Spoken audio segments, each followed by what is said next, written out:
Welcome to A Date with Darkness podcast, where I will be discussing the impact of hurtful and abusive relationships and how to overcome them so that you can move through your pain and get to the kind of healthy relationships you want, need, and deserve. I'm Dr. Natalie Jones. I'm a licensed psychotherapist based in California. While I hope that you find this podcast educational and informational, please note it should not be substituted for treatment with a licensed mental health professional. Also, due to the nature of the podcast, some of the information presented on the show can be sensitive to some of my listeners, so please note that listener discretion is advised. And hello, how are you guys? I hope that all of you are well and taking care of yourselves. I'm going to definitely put a special disclaimer on today's episode because we're going to be talking about a very serious topic, which can be triggering to a lot of people. Over the years, I've worked with people who've experienced narcissistic abuse, as well as I've watched a couple of TV shows. One show that I've watched that comes to mind is Web of Lies. And if you've never watched Web of Lies, definitely check it out. I think you can get it on Hulu or Prime or something like that, especially the earlier seasons. The newer seasons, they changed a lot, but the earlier seasons were really good. And it talked a lot about digital abuse, how people do things that get them into trouble over the internet. One of them was revenge porn, and there's also a recent, I'm not sure how recent, but a Netflix documentary or docuseries I watched recently called The Most Hated Man on the Internet. And so today's guest is a person that was featured on that series. Today's guest is Miss Charlotte Laws. And, I brought her on I'm bringing her on and we're going to have a candid discussion. She and I are going to have a candid discussion about revenge porn and why that's important. I think when you get into a relationship with an abusive person, a lot of people don't know this. A lot of times what happens is, things that you may have done during the courtship phase or when you're trying to connect with your partner, such as sending your partner intimate photos of yourself, can then be weaponized against you. And although Charlotte and I are going to be talking about revenge porn in a different context, the overarching theme is still the same, where someone's photos, intimate private photos, were weaponized against them and used in such a way that, really, could have ruined their lives, but it caused a significant amount of duress for quite some time. And so today's episode is to definitely bring awareness that, before you share your intimate photos, I think people need to be aware of what the policies and laws are, what some of the hardships they may encounter may be. And it's very common for people's photos to be weaponized against them, intimate photos to be used against them, to coerce them to do things or to try to control them or to hang that over their head as a form of retaliation. And I'm here to let you know that that is not okay, and it is illegal in most states.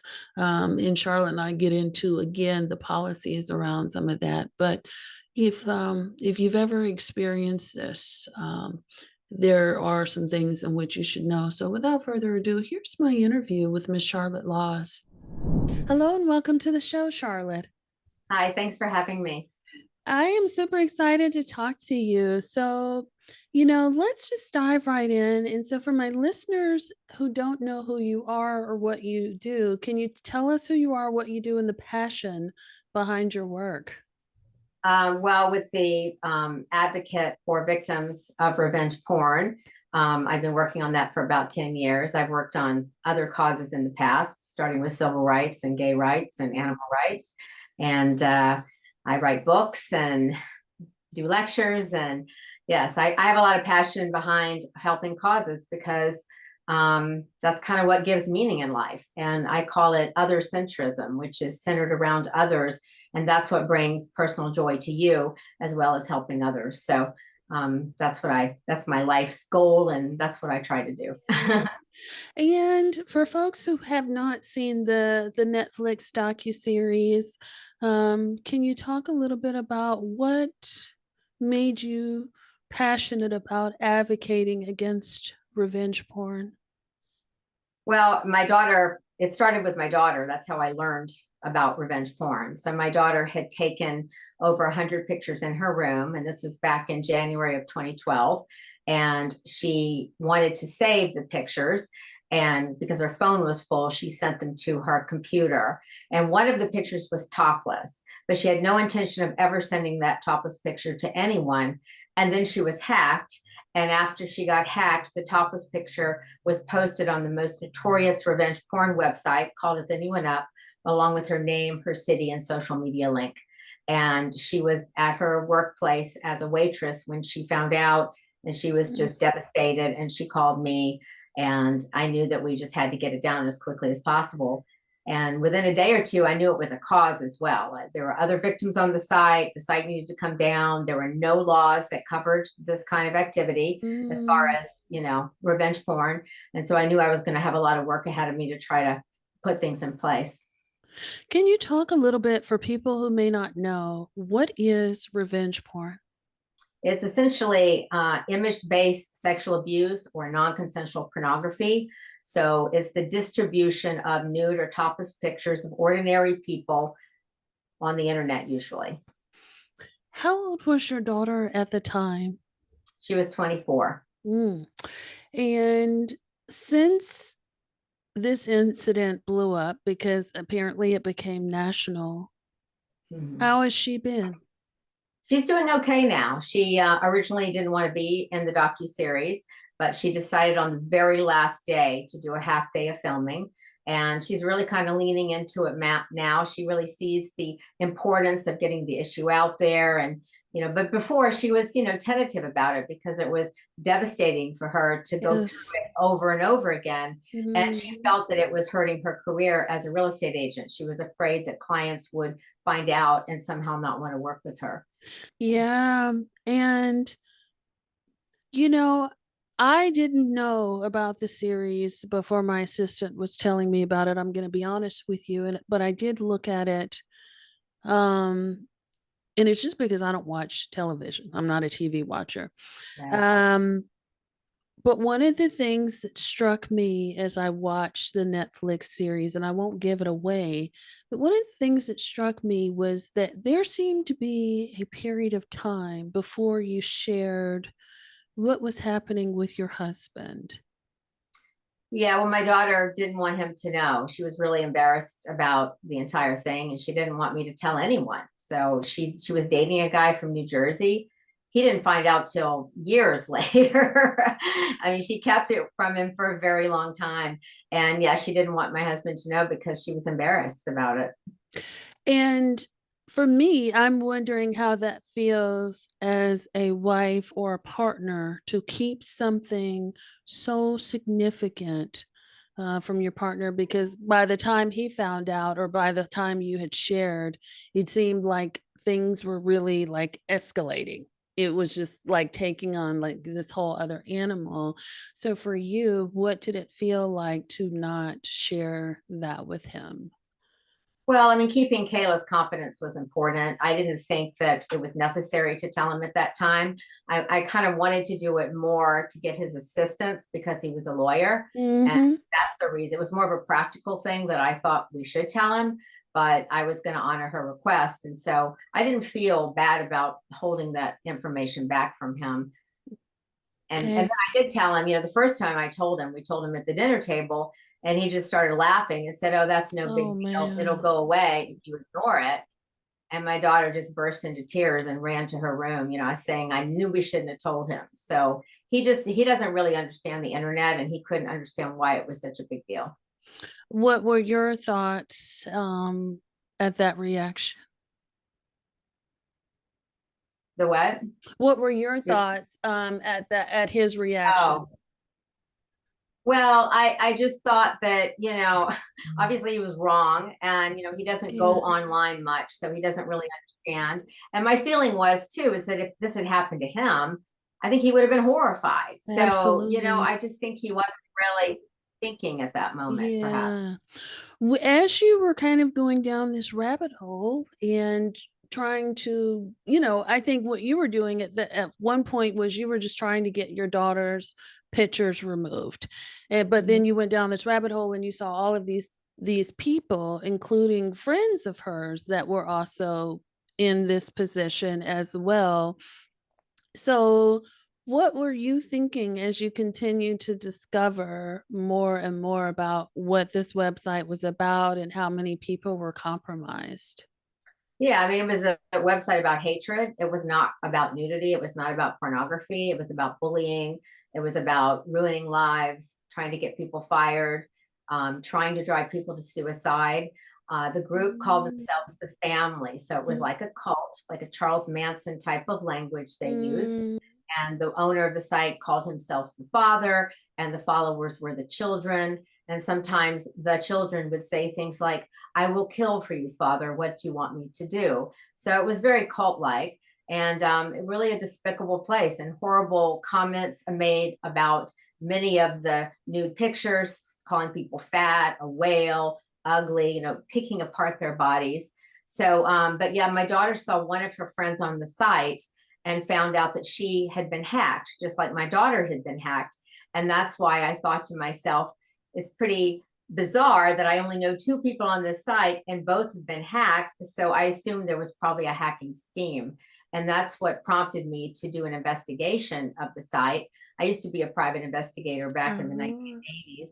So I basically picked about 40 victims who had been posted within a 2 week period of my daughter. And I started contacting them to find out how they were on the site. And I found out that 40% of the 40 said they had been hacked. And we knew it was the same hacker in some cases because the hacker was leaving behind an email address that was the same. So that really helped me when I got the FBI involved. I was able to give them this 12-inch file of all these victims and all this information about the website. And hopefully that helped their investigation. Can you count how many doors were closed in your face before someone took you seriously? There were a lot. I mean, I started with trying to call attorneys. I did call Yeah. 9 attorneys, but they didn't know anything about this issue. Hmm. It was a brand new issue.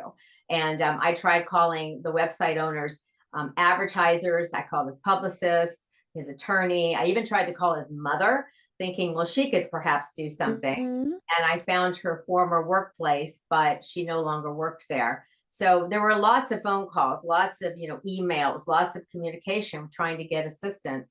And, it was really an uphill battle. And then in the meantime, society was doing all the victim blaming because this was prior to the Me Too movement. Yes. So, as I started to discuss the issue with friends and other people, as time went on, people were saying to me, "Oh, well, who cares about the victim? It's their fault if they have that picture on the site." And that would never happen to me. And as I started meeting with politicians, they were like, "I'm not ever going to support a law on this." I mean, it was a lot of negativity, and the media were glorifying the website owners, I saw that. getting these headlines and big pictures, and it's the cover of Rolling Stone, and he was like, they were making him into a big shot and this cool guy that had this unique business model. So it was really tough. Yeah, and it sounds like they were making him into the guy. I can't remember his name, the Girls Gone Wild guy.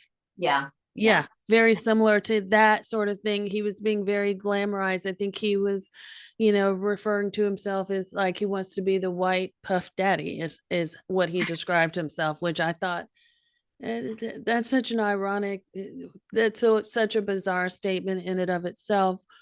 But I'm also curious it as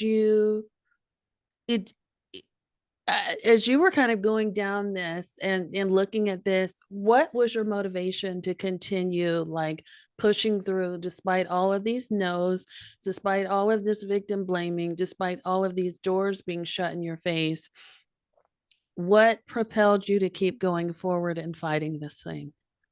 Well, I mean, as I said, I felt that it was a cause within a day or two. And so I realized that, these other victims needed to be protected, the site needed to come down, that laws needed to be put in place.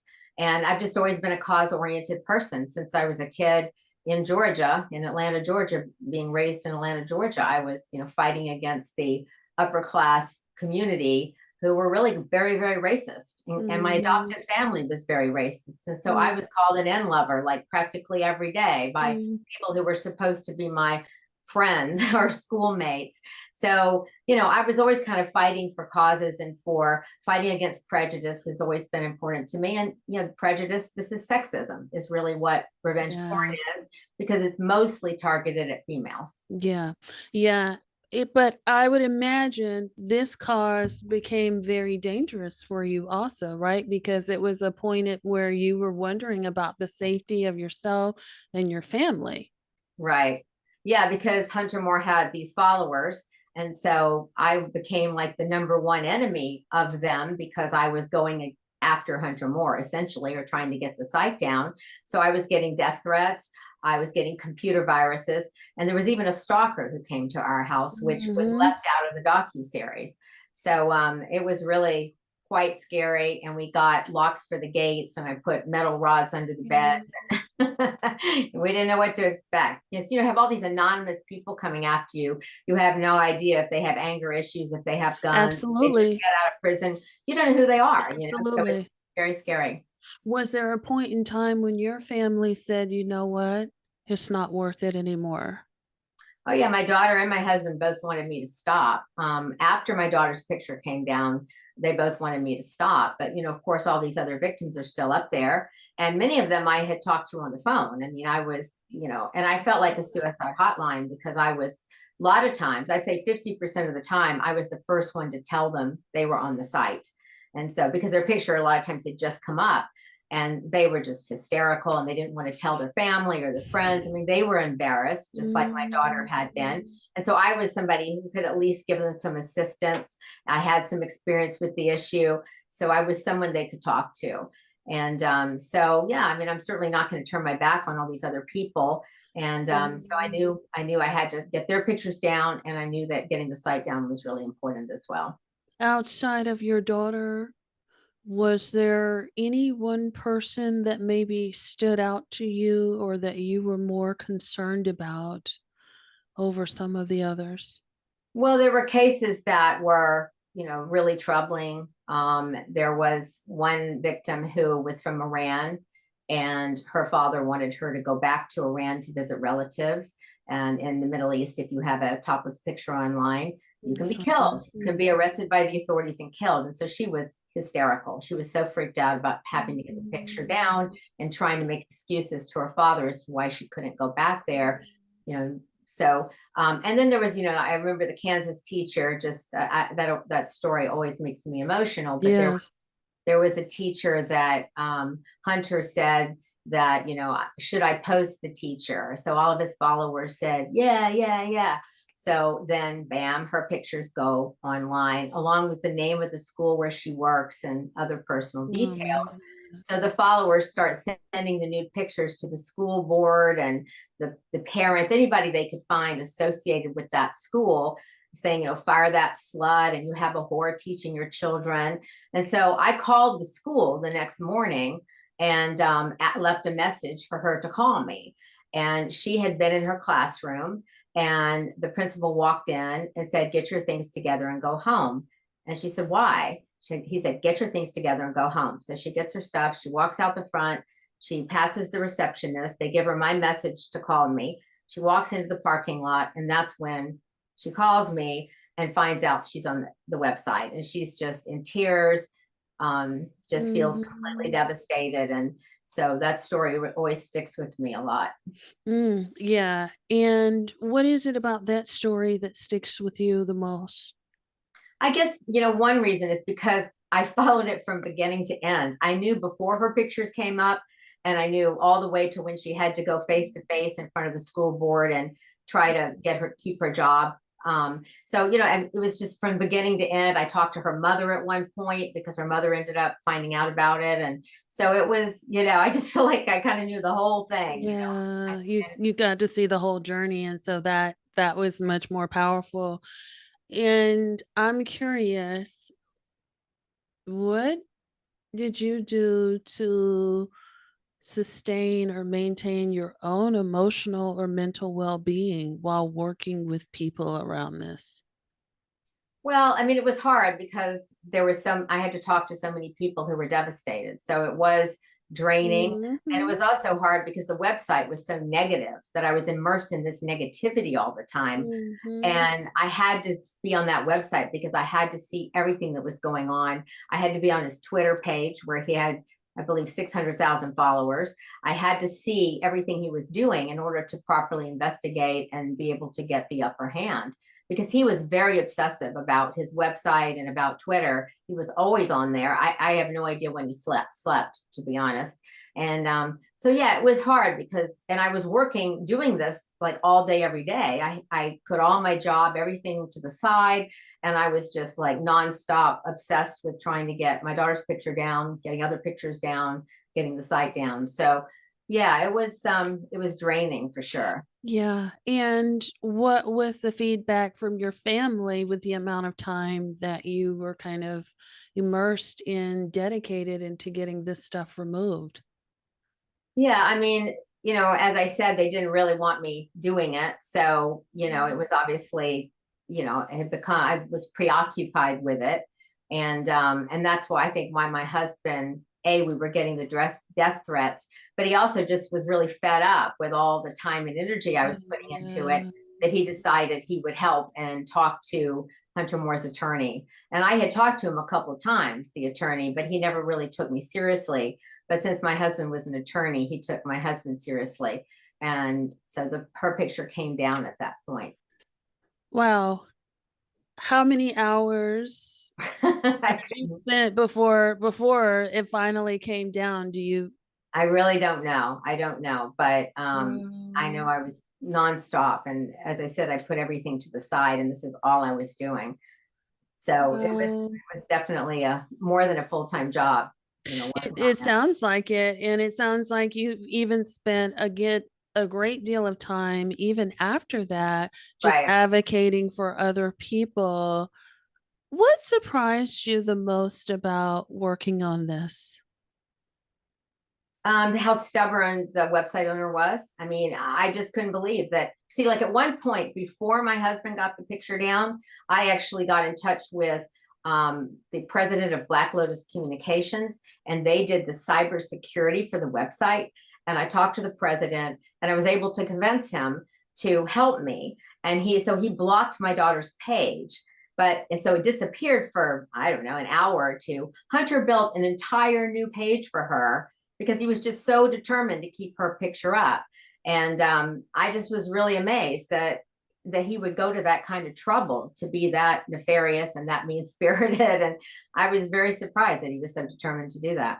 It's definitely very narcissistic for sure, but I'm also curious on what your thoughts were about the people that really like supported him. I mean, from what you're describing and from what the docuseries shows, it sounds like he had a lot of backing behind him with people that just really supported what he was doing. Yeah, I mean, it was like a game. It was like a hobby, um, attacking mostly females. There were some males on there too who wanted to be off that site, Mhm. and we had victims in our group who were males. Absolutely. But it was just misogynistic. It It, was, people being as mean as they could, and the anonymity of the internet kind of, I think, makes people feel like they can be meaner and spew hatred a lot more. And it's yeah. very sad because that's not the path to happiness for themselves or anyone else. And it surprises me that people would enjoy doing that kind of thing. It is. And it was, very cavalier about the sense of destruction that it caused in these people's lives. It's the sense that I also got like people were, gloating or promoting the destruction of a person's life and therefore their livelihood Mhm. around that by posting these pictures. And it was very interesting to even watch, I think it was even newscasters on the docu-series that were very just dismissive and victim blaming, and it was like, well, they shouldn't have been so stupid and posted that. Mhm. Um, but working with, narcissists and victims of narcissists, people are prey to this all the time, even just in intimate relationships where their partners want to get even or coerce them into staying into the relationship by posting their photos. So it's very interesting just to watch, like, and scary almost to watch like society get on board with that. Yeah. Yeah, I mean, it was we were like we were the bad guys for a very long time. Yeah. And Hunter Moore was the good guy, according to the press, the politicians, regular people, and then law enforcement didn't want to get involved, Yes. largely because they're used to brick and mortar crimes. They're Yes. not used to the cyber stuff, and it's hard to do the cyber stuff Yeah. because it could be from anywhere and it's complicated, So yeah, so we just had a lot of pushback. And even now, like even now in the end of 2022, almost 2023, there's still not a whole lot of legal policy around it. I mean, there's some stuff, but it's still not a whole lot of protection per se. Yeah, there really isn't because we have Yeah. state laws in 48 states, but many of them are misdemeanor. Mm-hmm. And you can't even investigate electronics when it's a misdemeanor. You can't get a subpoena. And it's like in California, it's like $500 fine and 6 months in prison for your first offense. I mean, it is a slap on the wrist. And laws are important because one thing I found out about the perpetrators who distribute revenge porn is they're very afraid of law enforcement. They do Mm-hmm. not want to go to prison. They're not afraid of civil suits because they don't tend to have assets. They tend to live at home with their parents, and Yeah. they just don't care if they get sued civilly. And so the laws are important, and we've had a lot of trouble getting a federal law passed. Mm-hmm. So we have the Protect Act, which is kind of fading away now, and that's something that Jackie Spear had brought forward a while back. And now we have a new law. Actually, the Shield Act, that was the Shield Act, and the Protect Act is the new law that's being brought forth by a senator from Utah, and Mike Lee. And that one is it kind of mirrors what the porn industry had to do for a long time. They had to do this indexing. So in other words, they had to have on file a driver's license for the porn stars, and they had to have a consent form. And so that's pretty much what the Protect Act says, is that they need to have that on file. And the porn industry had to comply with this for about 30 years until 2018, when they pretty much went to court and said, why do we have to do this when revenge porn is just doing whatever they want, Yeah. And it just wasn't really fair. And they've always been very upset about revenge porn, the porn industry, because it gives them a bad name. It takes away some of their profits. And they're having to have this bookkeeping rule that they had to adhere to, and revenge porn is just doing whatever they want and getting away with that. So with revenge porn, you're saying that the person who posts the photos, according to this act, has to have their driver's license on file in some sort of consent form from the person whose picture it is that they post. Well, the website has to have that on record. So the website is not allowed to have the content on their website unless they actually have that on file.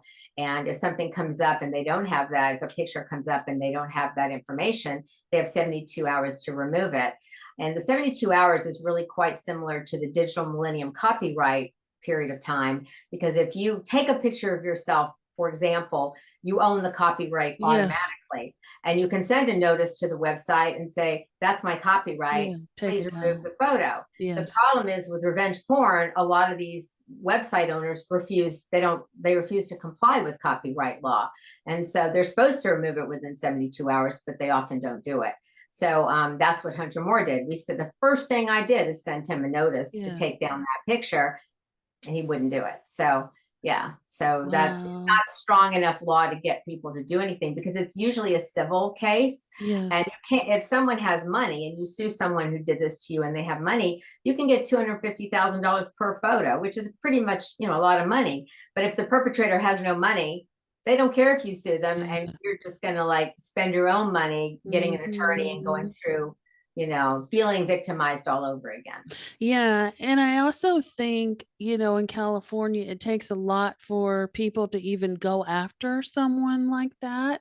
Mhm. Like your face has to be present, you have to be identifiable in the photos. I can't speak for other states, but just knowing, some of the policies in California, they're very specific before law enforcement or anyone will even look at the photos. Right.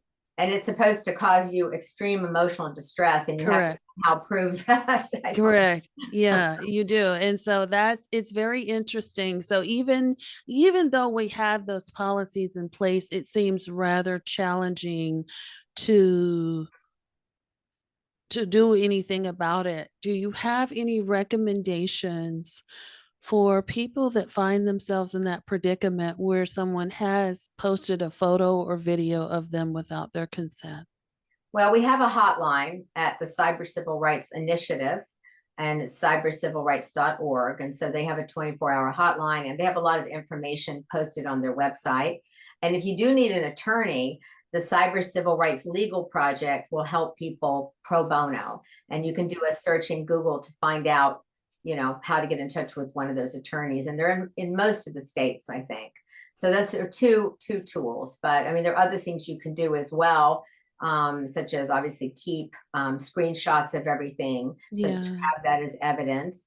You can copyright your photos. If you didn't take the picture and say your female friend took the picture, you can ask her to sign over the copyright to you so that you own it, and you can register it in Washington, D.C. I think it's about $36, and you can do thousands of pictures for Yeah. $36. And, there are lots of other little things. If you're in a relationship, you can do a social media prenup, or if you're already in the relationship, you can do a post-nup, something where it says you can't do this type of thing and what kind of behavior is acceptable or is not acceptable in the relationship with regards to social media. So, there are various tools and ideas for what you can do if you have been victimized or don't want to get victimized. What if there's someone who's listening to you, right? And they have been victimized, but they're in a place where they're very ashamed and they don't want anybody to know, and they're afraid to move any which way because they don't want it to blow up. They don't want people to find out. There's a lot of shame and embarrassment. What do you say to a person like that? Well, I say that it isn't their fault. I say that they have a right to take pictures of themselves if they want to. They certainly shouldn't feel bad about it.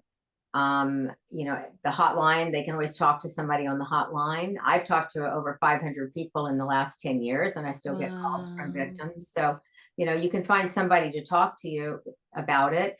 And I also say that if you're worried about the pictures showing up online, you should build up your presence on the internet. You don't want to shut things down because the initial reaction is shut everything down. But Mhm. no, you want to build up all the positive stuff because that'll push the pictures further down on Google and less chance that anybody will find them.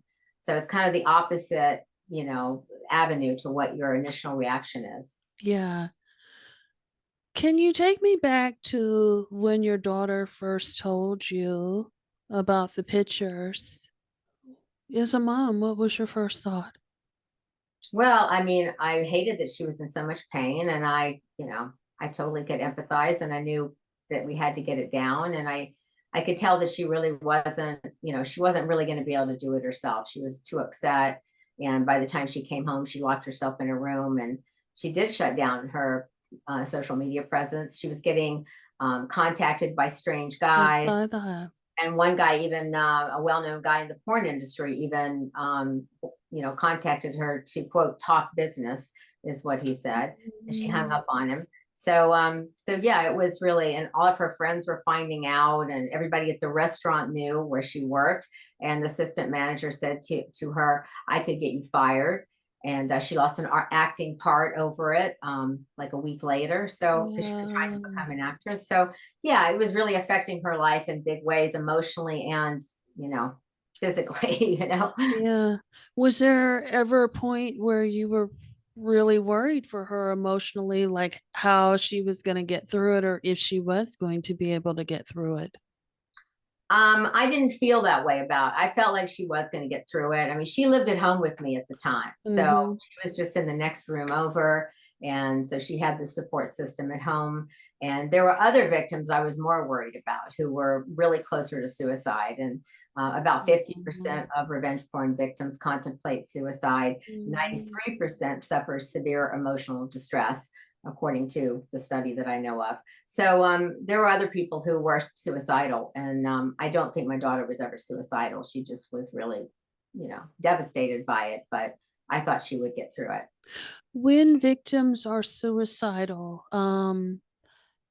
what do you think is the number one reason that they become suicidal over the photos? Do you feel like it's just because the photos are simply out there, or are they ashamed that their family is going to find out, or is it because um, there's already been some sort of repercussions behind it that are pretty significant? What do you feel like those major contributors are, or are they just very I think it's buried. I don't think it's usually that there's already been something that's happened. okay? I don't think that, but I think the thing about the internet is it's forever. And so people feel they can't escape from it. And so there were two girls who actually did kill themselves, not because of this Um, website, but because of revenge porn. And one of them was named Audrey Pott, and the other was named Retta Parsons. yes. And I talked to both of their parents, you know, at some point, like a year later after all this was going on. Mhm. And both parents said the same thing. Their daughter had been raped by multiple men. And then, you know, it was over. It was horrible. It was terrible. It was devastating. But they were going on with their lives until the pictures surfaced. And that's when they killed themselves. And the parents said to me, for my daughter, revenge porn was worse than rape. And that's because, you know, being raped is horrible, horrible, horrible, but you can compartmentalize it. You can try to not remember it. You can never Yeah. tell anybody about it. You can keep it secret, which a lot of women have done. I mean, the Me Too movement brought some people out of the closet who were like keeping this information, you know, inside and not wanting to tell anyone.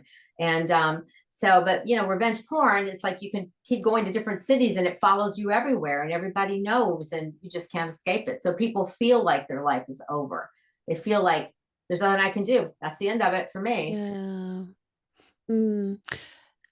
Even now, as you sort of talk about it, is there a point in where it actually becomes too much? Too much for what do you Just mean? like, do you ever just become so overwhelmed and it becomes too much for you? It's well, time wise, it can be because I get, and now I'm actually getting calls from people, not even just related to this issue, but people saying, hey, can you help me? My grandmother disappeared 2 years ago. Can you help me find her? I mean, I'm getting, you know, calls like, oh, I need to get my children back. My husband took, Yeah. you know, so I'm getting calls not related to the issue. So Yeah. it takes a lot of time to talk to these various individuals and, you know, give my Mm. advice, whatever advice I might have to, you know, to give them. But emotionally, I would say no. I would say that it's fine. I feel, you know, very much in control of the whole situation. And I'm really just kind of trying to lobby legislators to get a federal law in place. Can you talk to us about that process? Because I think that's important to hear about what goes into that and how you've been received. Yeah, we initially were received very poorly. When I first started out, California was the first state to have a full-on anti-revenge porn law, and Hmm. Anthony Cannella is a state was a state senator who brought forth the law, and so I helped him with the bill, and I went up and spoke in front of the legislature in Sacramento, and you know it's uphill battle. I mean, people were not really the politicians were not really interested in assisting us. I think one big reason, well, the ACLU has always been against revenge porn laws. So they were our main adversary. The second issue in California is we have something called realignment, which simply means that the legislature feels there are too many people in prison and they don't want any more felonies because they Yes, don't want people to go to prison. So correct. that was another barrier. And frankly, I think that because we're so many Democrats in Sacramento, and that's who I was mainly speaking with. I think because it was the ACLU, they kind of wanted to make the ACLU happy. And so the Republicans were much more sympathetic. They were on our side initially, and the Mm, Democrats weren't, which was kind of weird because you would think the Democrats would want to support women, but mm, that was not the experience. And now it's very much 50-50. I mean, it doesn't matter what party you're in. Um, many people do support putting some law in place. But again, the ACLU is fighting us. There are also some people in the progressive side of the Democratic Party who are fighting it also, because same thing as realignment. They don't want more people in prison. They want to let yes, people out and, like the defund the police and that kind of thing. So, yes, so they're fighting against this as well. And so those are kind of the main obstacles, I would say. But there are a lot of people signed on to it from both parties, and I'd say it's very equal. But there are obviously certain legislators who are not supporting it, because if they mm, were, it would have already passed. Because Jackie Spear brought forth a law 3 times yeah. and could not get it passed. Yeah. Well, ultimately, what would the ideal goal be with this for you? I mean, I would like to see a federal law, and I'd like it to be, it doesn't have to be a felony. It can be a wobbler. I've always been like, if the states had a wobbler, which means a judge can decide if it's a felony or a misdemeanor. But we Mhm. have about half the states who have laws have a misdemeanor. So it's really very much a slap on the wrist. So I think a federal law is very important to feel like everybody is protected. And also, when you're going from one state to another, you don't want to like wonder which law pertains. If the Yes, one state and you're in another, you don't even know, is it my law? Is it his law? You don't know what's going on. So I think for consistency's sake and to make sure everyone's protected, I think we need something solid and strong. And I think it will curtail the revenge porn, because as I said, perps just don't want to go to jail. That's what I find. absolutely.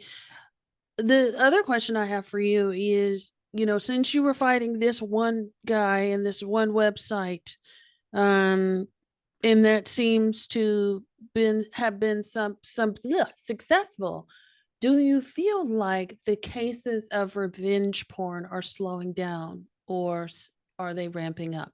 Like people who are having this done to them, do you feel like that's slowing down at all?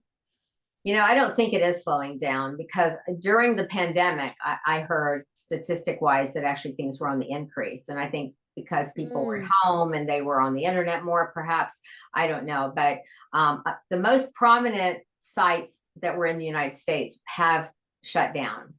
So we don't have a lot of really prominent sites like we did before. But I do mm, think around the world there are quite a few, and there are some still in the United States, and it's still happening here. And so I definitely think, and it's other countries. Some countries have laws too, where it has been passed in various places.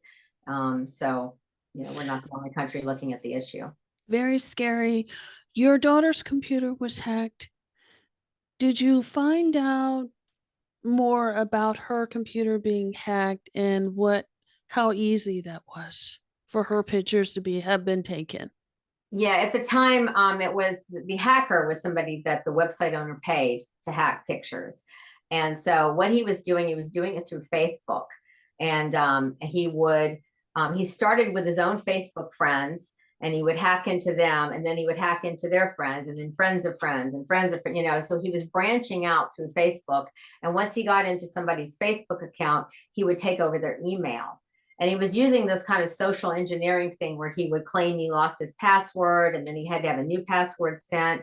And then he would contact the victim, the person he's about to victimize, and pretend he was one of their friends and say, hey, can you give me the code? They're going to send you the code because I lost my password, whatever. And so Yeah, it's harder to do it now because the yeah, social media companies have toughened things up for two-factor authentication, et cetera. But back then, it was pretty easy to do yeah. and get the information. And so the hacker actually lived, well, he actually went to high school about a block from where Kayla was raised, to the house that she was raised in. And they had 6 friends in common on Facebook. So as I said, it's because he's from our community and he was going to his friends, and he actually posted some of his friends nude, which they were just Wow. horrified to find out that he would do that to them because they thought they were friends. And so he was, as I said, just whoever's account he could get into, he would rifle through it. He would look for nude pictures. If he found them, they would go to Hunter Moore and he would get paid for it. Was there a particular system? Like, was he looking for someone in particular, even within his friend group, like to post, or was he just sort of being very savage and taking whatever he can get? Yeah, I think it was very random. It's just whoever's account he could get into, he would open Yeah. the pictures. That was it. When you talk to these women and men, do you notice differences between the victims, in terms of what they're reporting to you or how they're sort of dealing with this situation? You mean between the two sexes? Yeah. Not really. I just think that I mean, I would say that, society comes down harder on females. And so I think females kind of take it to heart more, blame themselves more, put the knife inward. I think that, I think in some respects, because of the societal attitudes, females feel worse about it. But the men were pretty frantic as well, that I know Yeah. of. And one of them, for example, had just graduated law school and he was out trying to get a job in a law firm. And he's like, Oh this no. picture was like right front and center on the internet. And he was very afraid that his future employers were going to find the picture. And so, yeah, I think that males, I guess it's societally just a little more acceptable, and that's why maybe it's a little, for most males, it may not be as traumatic, but it's still very traumatic for the person. I think it depends more person to person than anything. Absolutely. And one of the questions I have for you, and I don't know how much you stay up on hacking anymore as these people talk to you, right? If their photos are sort of hacked from them. Um, but if you do, I'm curious if you've noticed some different hacking trends to getting photos now versus back then. I really don't know. I'm not that well versed on hacking. I do know that when all this was happening, I had a computer repairman come to my house a couple of times to be getting the viruses off my computers, and he said to me that to beware of any unusual cars or vans on the street, because he said that unless a hacker is really sophisticated, they need to be near your house if they want to get into your network. And so it wasn't too long after that when Kayla first saw somebody sitting on the street in this white car. And I had never told her what he had said. So I couldn't say, oh, you're just paranoid. You just, And then this guy was back the next night. And I was fed up at this point. I mean, this was kind of further into the story. And I marched out to the car, and Kayla was running behind me going, Mom, what are you going to do? Mom, what are you going to do? And I said to this guy, he was like a 20 to 30-year-old blonde, curly haired kid. He's looking at something in his lap. And I said, may I help you? And he just looked at me, freaked out, zoomed away, almost hit my neighbor's wall. And so I feel like he was definitely guilty, because otherwise he would have said, oh, I'm just waiting for your neighbor. He would have like freaked Yeah. out and zoomed away. So anyway, and there was a guy in the courthouse too, because we went to the arraignment and the trial and all this. There was a guy in the courthouse that was sitting with Hunter Moore who looked a little bit like that guy. So it could have been the same person. I wasn't Interesting. sure. Yeah, I wasn't sure. Interesting. Okay. Okay. Yeah. And I hear that there's ways that people can do things through Bluetooth and all this other kind of savvy stuff. Um, But also Anonymous came to our aid, and Anonymous knows all about hacking. The underground group Anonymous. okay. Can you say Yeah. more about them? Yeah. So what had happened was at one point, Hunter had sold the domain to his website. So the website came down, and then he went out publicly and said, I'm bringing the site back. I'm just putting it on a new domain. And everybody was freaked out about this. Not only he said he was going to bring back the same pictures, but he was going to put addresses for the victims with driving directions on how to get to their houses. And so that's when I made his home address public on Twitter. because a lot of people have been calling me asking for the address to serve legal papers anyway. I've been doing that for quite a while. So of course I got huge amount of backlash from his followers over that, over posting his address. And he actually made some threats against me. And then the group Anonymous, the underground white hats, they came to my rescue and they contacted me and said, don't worry, we're going to protect you. And they went after Hunter the next day and they doxed him. They put all of his personal information online. They sent him like 200 dildos. They got him officially declared dead in the state of California for a month. They did all this like kind of hilarious stuff, actually. And he Wow. was very quiet after that because he was extremely scared of Anonymous. And he was like, okay, I'm not going to say anything anymore. So yeah, he was, and then eventually the FBI arrested him, and he ended up going to jail, but not for very long. What what do you think about him now?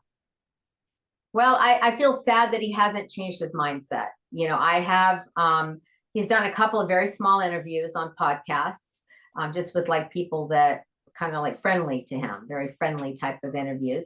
And he says he's not remorseful. He said he would only do, the only thing different that he would do is jack it up 10 times harder. He blames everyone except himself. He blames his attorney. He blames the hacker. He probably blames me.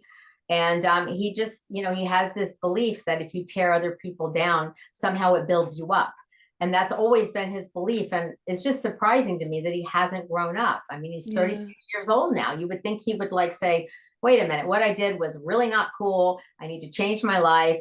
I need to get a new path. And because he actually can get all these followers, I call him a charismatic leader. He is kind of like Charles Manson. He's able to draw people to him.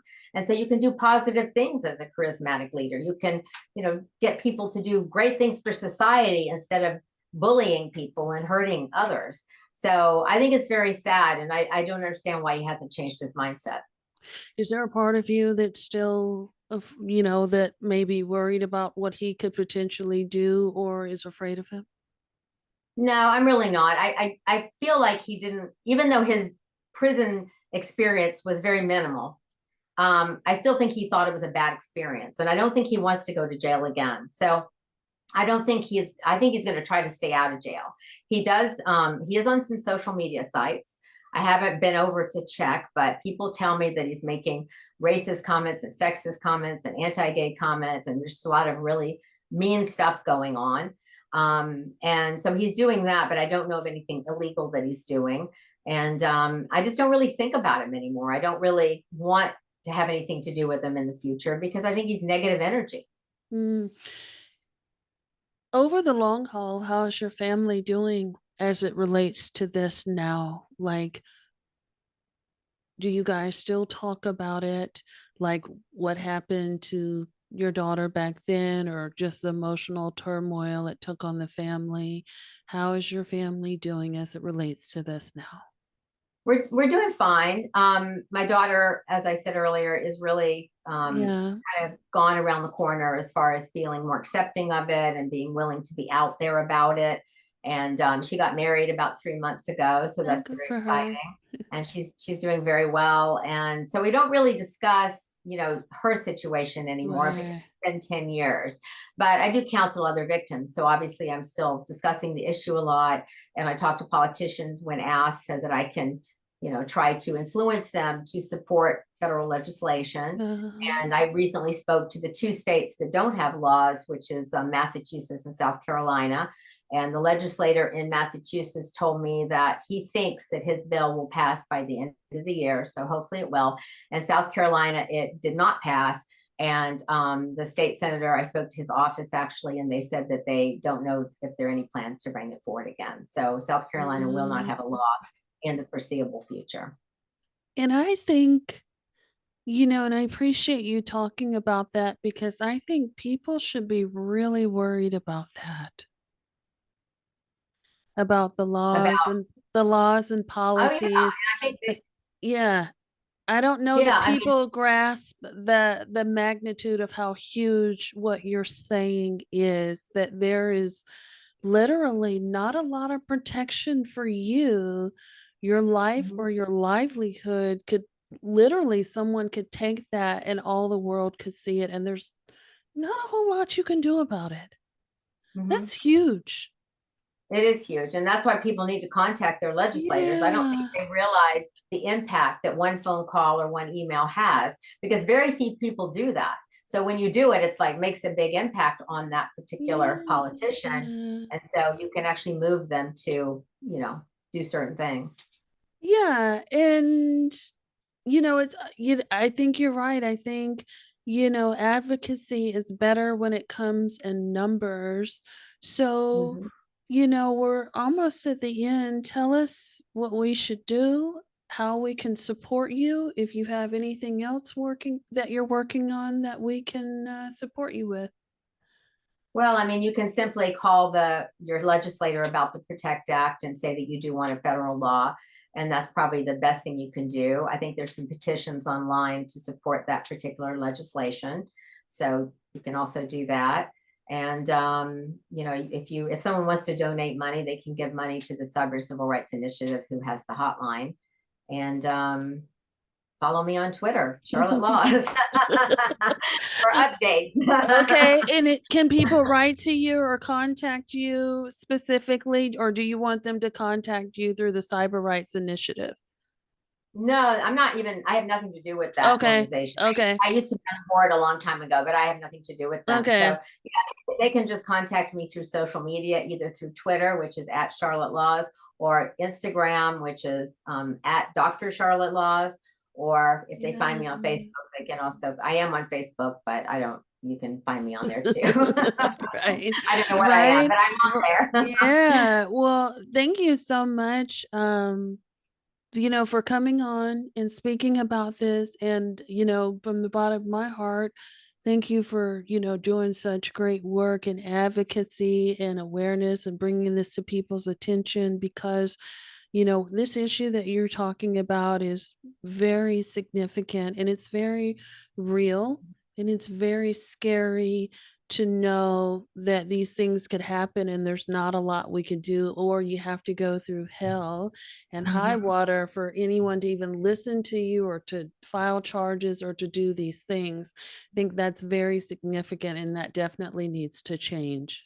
Right. I agree. Thank you. Well, Thank you thank so you. much. Yes, you are quite welcome. Okay, would love to know what your thoughts are on this interview with Miss Charlotte Laws and what she had to say. Were you familiar with some of what she was saying in terms of policies and, what protection or rights victims have when their photos are used against them? What do you think about some of what she had to say? Would love to hear your thoughts. If you're on YouTube, drop a comment down below. If you're following us on social media, I would love to continue the conversation there. I want to mention one last thing before before I end the podcast today.